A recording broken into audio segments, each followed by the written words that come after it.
Corona virus COVID-19 کی وبا کے بعد حکومت پاکستان کی جانب سے بیرونی ممالک میں پھنسے مسافروں کی وطن واپسی کے لیے کیے جانے والے اقدامات کے سبب اب تک 70,000 سے زائد پاکستانی وطن لوٹ چکے ہیں۔ پاکستانی کارکنان زیادہ تر خلیجی ریاستوں میں برسر روزگار تھے، تاہم کرونا وائرس کی وبا کے بعد نہ صرف بہت سارے بے روزگار ہوئے بلکہ پاکستان واپسی بھی ان کے لیے ایک معمہ بن گئی تھی۔ تاہم اب حکومت پاکستان کی جانب سے بیرونی ممالک میں پھنسے پاکستانی مسافروں کو خوشخبری سنائی گئی ہے۔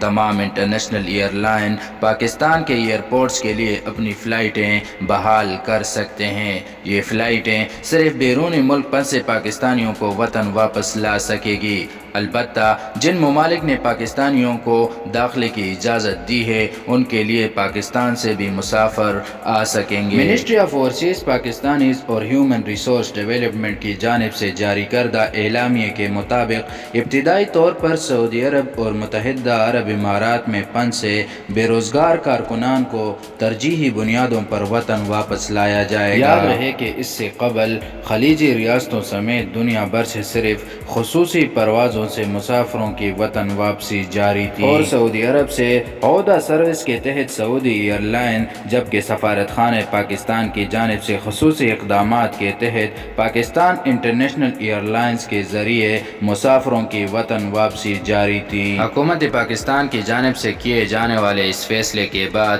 سعودی عرب، متحدہ عرب امارات اور دیگر خلیجی ریاستوں میں پھنسے پاکستانی مسافروں کی کثیر تعداد میں وطن واپسی متوقع ہے۔ اس فیصلے کے بعد سعودی عرب سے پاکستان جانے کے خواہاں تمام مسافروں کو فائدہ ہونے والا ہے، کیونکہ اب نہ صرف ٹکٹ کی حصولی آسان طریقوں سے ہوگی بلکہ روزانہ کی بنیاد پر پاکستان کے لیے پروازیں بھی چلیں گی۔